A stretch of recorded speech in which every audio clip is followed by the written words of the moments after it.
Welcome dear rockers. आज से शुरू हो रही है एक नई सीरीज जिसका नाम है वेवार्ड पाइंस। सीरीज के पहले पार्ट की शुरुआत में स्पेशल एजेंट एस्टन को दिखाते हैं जो सेटल में अपने साथी एजेंट्स एवंस और केट की तलाश में एडायो आया है।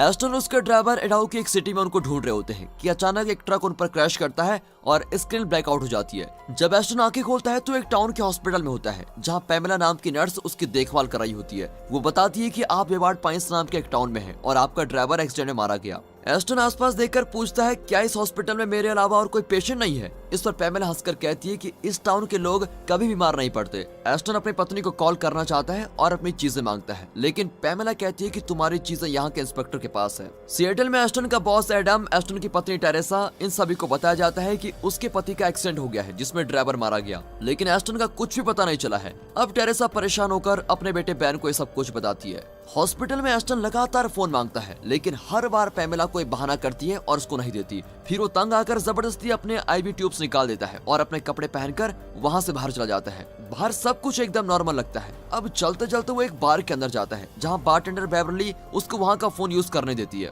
वो टेरेसा को कॉल करता है, लेकिन कॉल वॉइसमेल में चला जाता है और एस्टन उसके लिए एक मैसेज छोड़कर कॉल काट देता है। फिर बेवरली एस्टन को अपना एड्रेस देकर कहती है किसी मदद की जरूरत होगी तो मुझसे जरूर मिलना। एस्टन एड्रेस लेकर चला जाता है। वो रियलाइज करता है कि वेवार्ड पाइंस में जो टिड्डो की आवाज आती रहती थी वो असली नहीं है, बल्कि वो स्पीकर्स पर प्ले किए जा रहे हैं। उसको शक होता है कि इस टाउन में कुछ न कुछ गड़बड़ तो जरूर है। अब अगली सुबह होटल का क्लर्क एस्टन को बाहर निकाल देता है क्योंकि वो रूम का रेंट नहीं दे पाया था। एस्टन के पास अब और कोई रास्ता नहीं होता और वो बेवरली के दिए हुए एड्रेस पर जाता है। लगता है वहाँ पर कोई नहीं रहता। जब वो अंदर जाता है तो अपने साथी एवंस की सड़ती हुई लाश देखकर बहुत ही चौंक जाता है। एस्टन तुरंत ही लोकल इंस्पेक्टर आर्नोल्ड को खबर कर देता है, लेकिन वो केस की जांच करने के बजाय उल्टा एस्टन से पूछता है कि तुम यहाँ कैसे आए। एस्टन उसको सब कुछ बताता है और कहता है मुझे अपनी दूसरी साथी की भी तलाश है जिसका नाम केट है। और तब पता चलता है कि एस्टन और केट के बीच अफेयर चल रहा था, पर वो अचानक गायब हो गई है। अब दोनों की बातों के बीच एस्टन अपनी चीजें वापस मांगता है क्योंकि पैमेला ने उसको बताया था कि एक्सीडेंट स्पॉट पर मिले हुए आइटम्स आर्नोल्ड के पास हैं, पर आर्नोल्ड कहता है कि मुझे वहां पर कुछ भी नहीं मिला।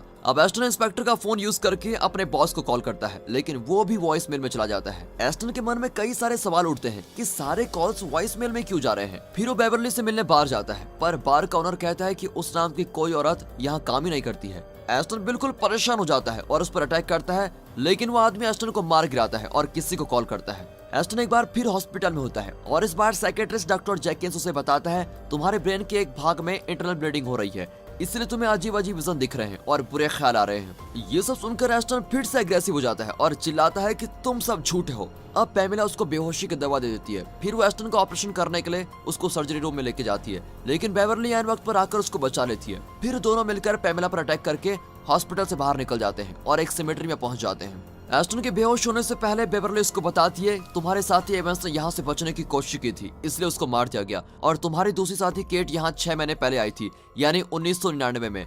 ये सुनकर एस्टन और भी कंफ्यूज हो जाता है क्योंकि असल में अब साल 2014 चल रहा है। एस्टन रियलाइज करता है कि असली दुनिया और इस दुनिया के वक्त में जमीन आसमान का फर्क है। जब एस्टन को होश आता है तो वो सिमेट्री से बाहर आकर टाउन में घूमने लगता है और तभी उसको एक औरत दिखती है जो बिल्कुल केट जैसी लगती है। वो अपने पति हार्लोड के साथ होती है जो कि एक छोटे टॉय शॉप का ओनर है। एस्टन छुपकर उसका पीछा करता है और उनके घर तक पहुंच जाता है।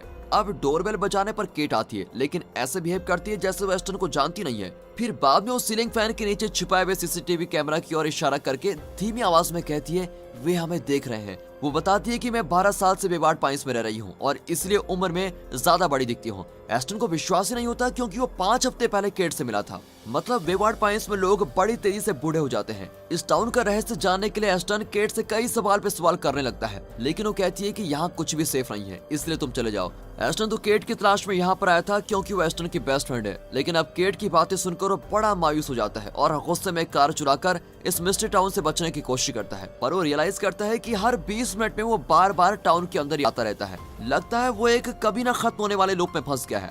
वो ये देखकर हैरान हो जाता है और कार से उतरकर जंगल के अंदर जाता है कि शायद वहाँ से कोई एग्जिट मिल जाए, लेकिन जंगल के अंदर एक बड़ी कंक्रीट की दीवार होती है जिस पर इलेक्ट्रिक फेंस लगा होता है। वहाँ पर एक साइन बोर्ड पर लिखा होता है कि वेवार्ड पाइंस लौट जाओ, इस पॉइंट से आगे मौत है। फिर इस जगह का एरियल व्यू दिखाते हैं तो पता चलता है कि ये टाउन एक पहाड़ की घाटी पर है जो हर तरफ इन दीवारों से घिरी हुई है। अब एस्टन फिर से कार में यहाँ से बाहर ड्राइव करता है, लेकिन तब इंस्पेक्टर आर्नोल्ड उसको पकड़ लेता है। उसी वक्त एक साइकिलिस्ट वहां से जा रहा होता है और वो एस्टन से कहता है कि यहाँ का पहला रूल यह है कि कभी बचने की कोशिश मत करो। इंस्पेक्टर भी उसको समझाता है कि होटल छोड़कर कभी मत जाना।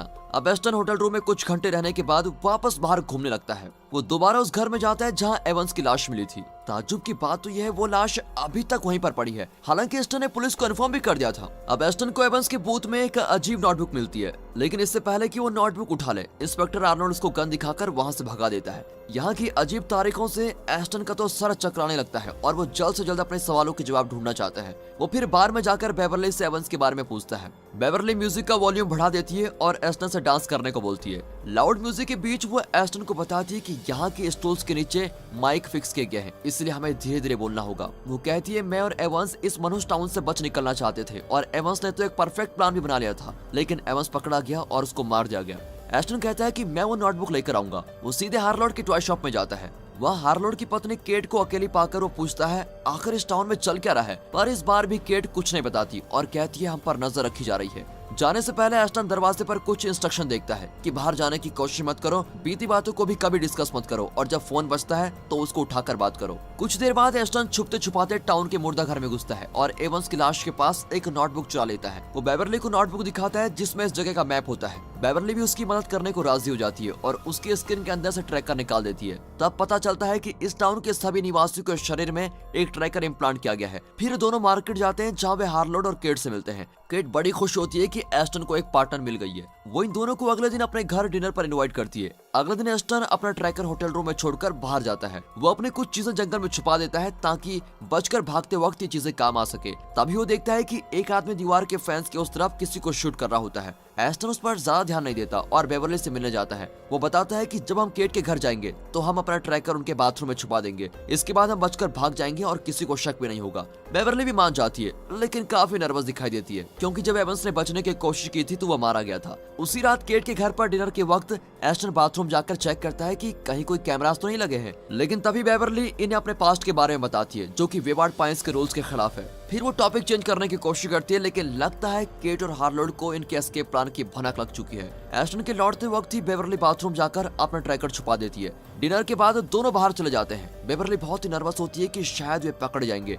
तभी टाउन के सारे टेलीफोन्स बजने लगते हैं और कुछ ही सेकंड्स में टाउन के लोग इनको पकड़ने आ जाते हैं। एस्टन और बेवरली तेज भागते हैं, लेकिन बेवरली पकड़ जाती है। सब मिलकर उसको टाउन स्क्वायर में लेके जाते हैं जहां आर्नोल्ड और एक बड़ा ग्रुप उसका इंतजार कर रहा होता है। एस्टन पास ही एक बिल्डिंग से देखता है कि इंस्पेक्टर आर्नोल्ड बेवरली की गर्दन को काट देता है और कहता है कि अगर कोई बचना चाहता है तो उसका यही हाल होगा। फिर पता चलता है कि केट और हार्लोड ने ही बेवरली के प्लान के बारे में आर्नोल्ड को इन्फॉर्म किया था। अब एस्टन गुस्से में केट के घर जाकर उस पर इल्जाम लगाता है कि बेवरली के खून में तुम्हारा भी हाथ है। केट घबराकर बताती है कि ऑफिशियल्स ने हमको धमकाया था कि अगर हमने उनको सच्चाई नहीं बताई तो वे मुझे और मेरे पति को मार डालेंगे। वहाँ टेरेसा परेशान होती है कि एक हफ्ते से एस्टन का कुछ भी पता नहीं चला है। एस्टन का बॉस एडम सिर्फ यही कहता है कि इन्वेस्टिगेशन चल रही है। उसकी इस रट से तंग आकर टेरेसा अपने बेटे बैन के साथ इडाओ के सीक्रेट सर्विस हेडक्वार्टर में पहुंचती है क्योंकि एस्टन सबसे पहले यहीं आया था।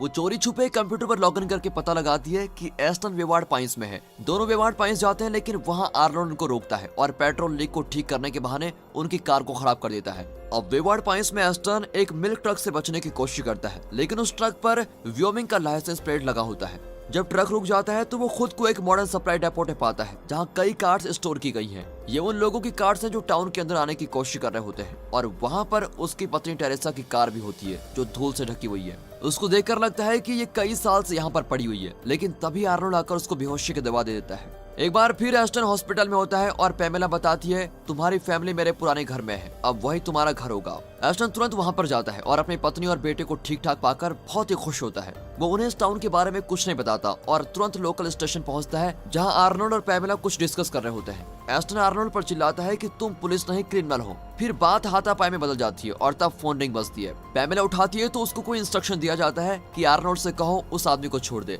एस्टन जान जाता है कि ये दोनों यहाँ के इंचार्ज नहीं है, बल्कि इनका भी कोई बॉस है। फिर वो जंगल के बीच एक सीक्रेट जगह पर केट से मिलता है। वो बताती है कि एवंस को यहाँ देखकर मैं बिल्कुल चौंक गई थी और इससे पहले कि मैं उससे कुछ पूछ पाती उसका खून कर दिया गया था। यहाँ जिंदा रहने के लिए हमें यहाँ के रूल्स फॉलो करने पड़ेंगे। तभी बैन उसको देखकर सोचता है कि इनका अफेयर चल रहा है। वो तुरंत घर जाकर अपनी माँ को बता देता है। फिर टेरेसा गुस्से में अपने पति को छोड़ देने का फैसला करती है। जब एस्टन घर लौटता है तो उसकी पत्नी और बेटा नहीं होते। काउंटर पर उसकी पत्नी की वेडिंग रिंग पड़ी होती है। माँ बेटा वेवार्ड पाइंस से बाहर जाने की कोशिश करते हैं, लेकिन आर्नोल्ड उनको रोककर कहता है यहाँ से कोई बाहर नहीं जा सकता। बैन उसका विरोध करता है, लेकिन वो बैन को बुरी तरह मारता है। वो टेरेसा को भी अटैक करने जाता है, लेकिन एस्टन पीछे से उसको पकड़कर नीचे गिरा देता है। तभी बैन आर्नोल्ड की कार को स्टार्ट करता है और उसके ऊपर ही चला देता है। फिर एस्टन आर्नोल्ड को शूट कर देता है और उसकी चाबियां निकाल लेता है।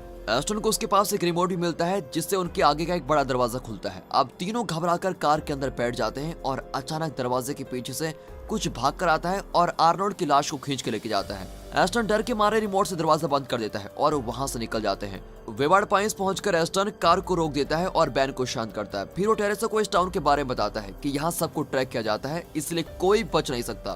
तभी एक आदमी आकर बैन को एक यूनिफॉर्म और लेटर देता है। उस पर लिखा होता है कि कल से बैन को स्कूल जाना होगा। वे फैसला करते हैं कि इन्हें ये गेम बड़ी सावधानी से खेलने होंगे, इसलिए वो बैन को स्कूल भेजने का डिसाइड कर लेते हैं। अगले दिन एस्टन पुलिस स्टेशन से गन चुराने जाता है, लेकिन तभी टाउन का मेयर ब्रैड कुछ फोटोग्राफर्स के साथ आता है और उसको बधाई देता है कि आज से तुम इस टाउन के नए इंस्पेक्टर हो। वो बताता है कि जब कोई किसी का खून कर देता है तो उसे मरे हुए इंसान की पदवी दी जाती है। ये वैसे तो सरासर पागलपन है, लेकिन एस्टन को उनके साथ मिलकर ये नाटक करना ही पड़ेगा। वो पुलिस स्टेशन जाकर उस जगह की जांच करने लगता है तो उसे फ्लोर पर एक सीक्रेट कंपार्टमेंट मिलता है। उसके अंदर टाउन के सभी लोगों के रिकॉर्ड्स होते हैं। एस्टन ये जानकर चौंक जाता है कि यहाँ के सभी लोग दूसरी सिटीज में रहा करते थे। यहाँ का मेयर भी कहीं और से है। इतने में पैमिला एक आदमी को लेके आती है और कहती है इसने पब्लिक प्रॉपर्टी पर अपमानजनक बातें स्प्रे प्रिंट की है, आप इसको सजा दीजिए। पर एस्टन कहता है कि मैं सबको देख लूंगा, तुम जा सकती हो। वहाँ टेरेसा और बैन उसके नए स्कूल पहुंचते हैं। वहाँ की प्रिंसिपल मैगन मेयर ब्रैड की पत्नी है। वो टेरेसा से कहती है मैं बैन का ख्याल रखूंगी, तुम चिंता मत करो। वो बैन को उसके क्लासरूम में लेके जाती है। फिर ब्रेक में वो बैन से अजीब से सवाल करने लगती है कि तुम कहाँ से आए हो और यहाँ क्या कर रहे हो। उसकी बातों से लगता है वो बैन की मेमोरी मिटा देना चाहती है। पुलिस स्टेशन में क्रिमिनल बताता है उसका नाम जॉन है और वो 2001 में वेवार्ड पाइंस में आया था। तब से वो यहाँ से बचने की लगातार कोशिश कर रहा है, पर सफल नहीं हुआ है। तभी फोन बजता है और एक औरत एस्टन को ऑर्डर देती है कि जॉन को मार डालो। दूसरी रात एस्टन टेरेसा को बताता है मुझे ब्रैड का बर्ताव बहुत बनावटी लगा। दोनों डिसाइड करते हैं कि वे ब्रैड और मैगन को डिनर पर इनवाइट करेंगे ताकि उनसे कोई इन्फॉर्मेशन पता लगा सके।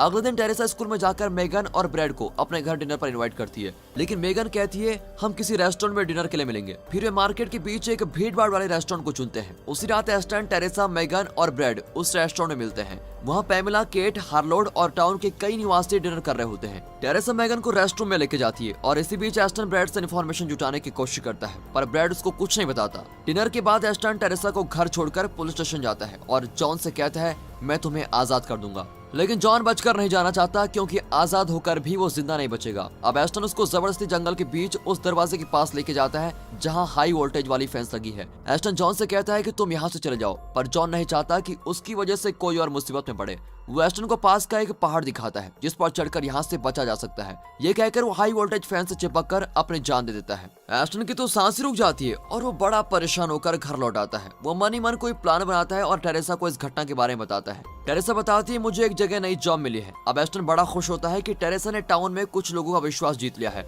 अगले दिन वो कुछ वेपन्स लेकर जंगल में जाता है और बड़ी मुश्किल से उस ढलानदार पहाड़ पर चढ़ जाता है। जब वो ऊपर पहुंचता है तो एक मिस्टीरियस ह्यूमनॉइड जैसा फिगर छाओं के बीच से छुपकर उसको देख रहा होता है। और दोस्तों इसी के साथ ये मूवी यहाँ पर खत्म होती है। आगे क्या हुआ ये जानने के लिए जरूर देखिए अगला पार्ट। और अगर पहला पार्ट अच्छा लगा हो, वीडियो अच्छी लगी हो, एक्सप्लेनेशन अच्छा लगा हो, वीडियो को लाइक कर दें।